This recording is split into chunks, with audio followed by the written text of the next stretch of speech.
Assim foi a dolorosa morte de Renato Russo que nunca te revelaram.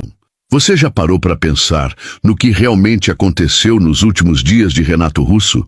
O ícone da música brasileira, que marcou gerações com suas letras profundas e emocionantes, partiu de forma trágica. Mas a verdade sobre sua morte nunca foi completamente revelada. Renato Manfredini Jr., mais conhecido como Renato Russo, nasceu em 27 de março de 1960, no Rio de Janeiro. Mas sua infância esteve longe de ser fácil.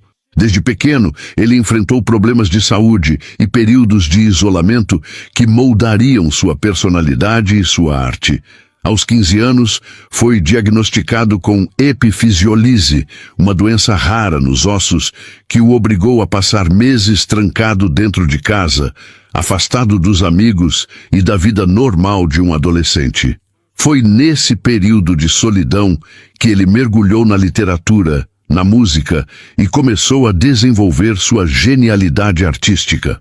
A música surgiu como uma válvula de escape. Inspirado pelo movimento punk e pelas angústias de sua geração, Renato criou a banda Aborto Elétrico, que mais tarde daria origem à Legião Urbana. Seu talento era inegável. Com letras profundas, carregadas de sentimentos e críticas sociais, Renato Russo conquistou um público fiel e apaixonado. Porém, por trás do sucesso, havia uma dor silenciosa. Renato sempre se sentiu deslocado, incompreendido e em constante luta contra seus próprios demônios. A fama trouxe reconhecimento, mas também intensificou suas inseguranças e dores internas.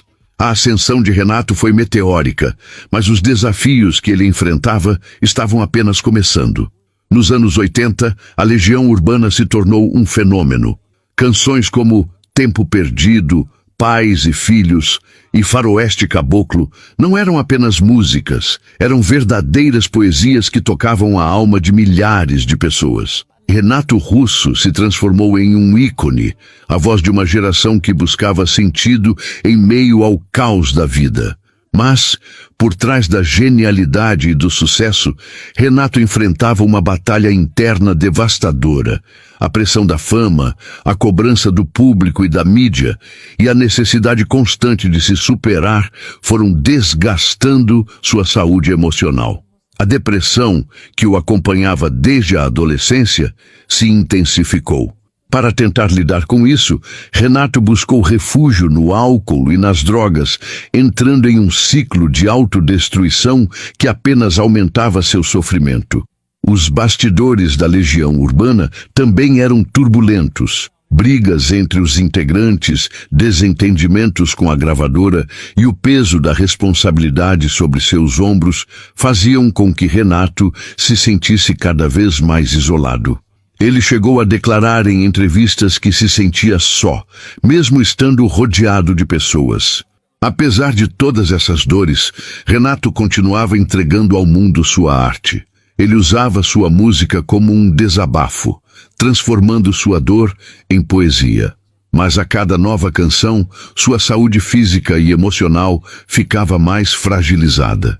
O que poucos sabiam é que os fantasmas que o assombravam estavam prestes a levá-lo ao seu limite. Nos últimos anos de sua vida, Renato Russo já não era o mesmo.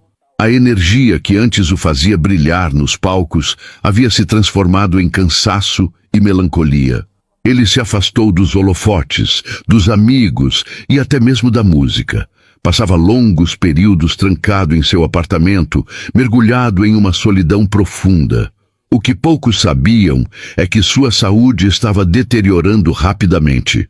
Fragilizado pelo avanço da AIDS, doença que ainda era cercada de preconceitos na época, Renato enfrentava não apenas os sintomas físicos, mas também o peso do julgamento da sociedade. Ele evitava falar sobre sua condição, carregando sozinho essa dor que o consumia dia após dia. Nos meses finais, sua aparência mudou drasticamente. O homem forte e intenso dos palcos agora era uma sombra do que foi. Ele perdeu muito peso e já não conseguia esconder o sofrimento estampado em seu rosto. Mesmo assim, nunca deixou de compor. Em suas últimas letras, Renato parecia pressentir o fim, como se estivesse se despedindo do mundo através de sua música. No dia 11 de outubro de 1996, o silêncio tomou conta de seu apartamento. Ele faleceu sozinho, em seu quarto, aos 36 anos de idade. O Brasil inteiro parou ao receber a notícia. Milhares de fãs choraram sua partida, e até hoje sua morte é envolta em mistério e tristeza. Mas o que fica é o legado de um artista que, mesmo consumido pela dor, deixou um tesouro inestimável para a música brasileira. Renato Russo se foi cedo demais, mas sua voz jamais se calou. Ele deixou um legado que transcende o tempo, tocando gerações com letras que parecem falar diretamente à alma de cada pessoa. Sua história é um lembrete de que, por trás do brilho da fama, muitas vezes existem batalhas invisíveis, dores que ninguém vê. Se suas músicas marcaram sua vida, deixe um comentário contando qual delas mais te emocionou.